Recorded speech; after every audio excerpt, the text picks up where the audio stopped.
Alright, so I'm not a videographer or a professional with this in any sort of way, so I'm going to try and explain this as best as I can with the years of experience I have with some of these air guns. So this will apply to a lot of the FX, but I typically see this being asked because of the Maverick, and usually on those smaller calibers, people buy the slug kits, and you'll see quite a bit of times where the hammer wheel is not functioning as it should, or you have other issues. So a quick, easy breakdown here is that basically with the Maverick here, you've got first regulator up here, and that's reducing the air pressure from your tank back to the second regulator. Your second regulator is here. This is the one that controls the air pressure that comes in through where your hammer and your valve and all that are at. So in the back here, you've basically got, I don't have the exact piece here, but what we've got is a valve that has a spring on it. It would be similar to what this one is. This is from a different type of an air gun, but that's basically what it is. You got a valve that lets the air flow from the back. This would be sitting up here on the gun, basically in this kind of configuration. And you have a hammer that has a spring that drives into the valve that would open it.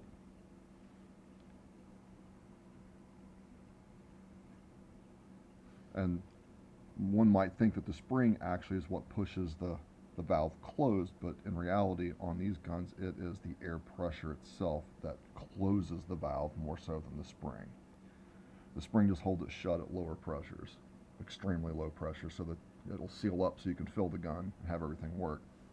So again, hammer with a spring behind it, and on this FX Maverick back here you've got the hammer wheel, and inside there it's got the fine adjuster, and those both basically do the same thing. The fine adjuster inside there, you can take all the way down from basically 0 millimeters to 6 millimeters out.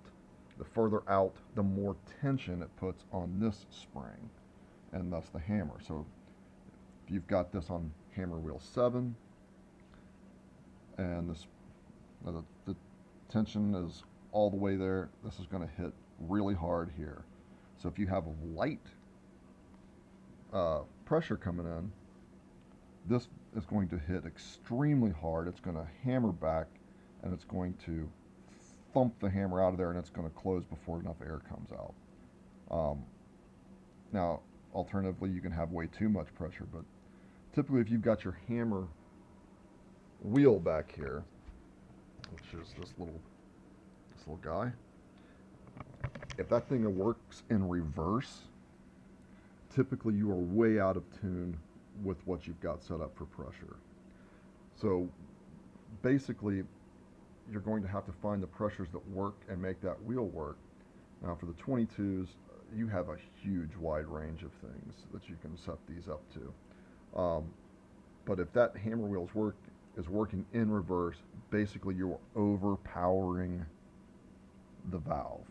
So if your pressures are set way low, we'll say 80 bar, and you've got the heavier hammer spring, heavier hammer weight, I should say, and things cranked in too much, that's where you're going to get this thing pounding into the valve. The valve just throws it back immediately. You're wasting air, and the pressure's not correct for that setup.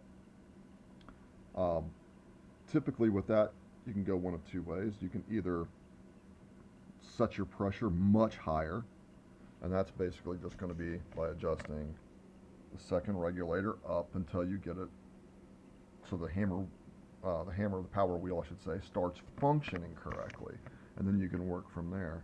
The other way would be to, and which what I did, was to take the fine adjuster and back it all the way down to 0 millimeters. Basically, that turn that screw all the way in.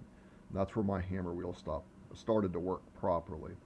So for me, the reason was that I put the 13-gram hammer weight in there, which not only adds weight, but it also adds spring tension. So this spring tension would already be compressed down further, and it would just cause massive issues.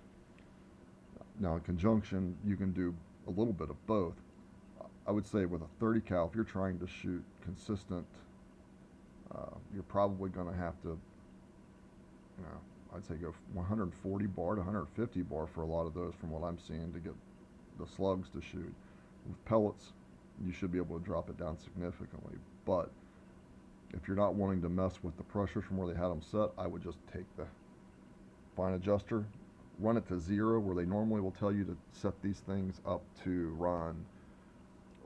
Start it with the max all the way backed out so that the gun won't even cock if you have it set back any further, which 22 millimeters would be the measurement on the hammer plus the adjuster. I would run that all the way in to start at 0, and that's typically where I do because I'm not trying to press the highest end velocities. I want more, I should say less violent collisions with the hammer springs and the reg pressure. So I actually took it in and started backwards from that. I went with a 0 millimeter on the hammer and worked my way back until I got into the velocities I wanted and adjusted from there.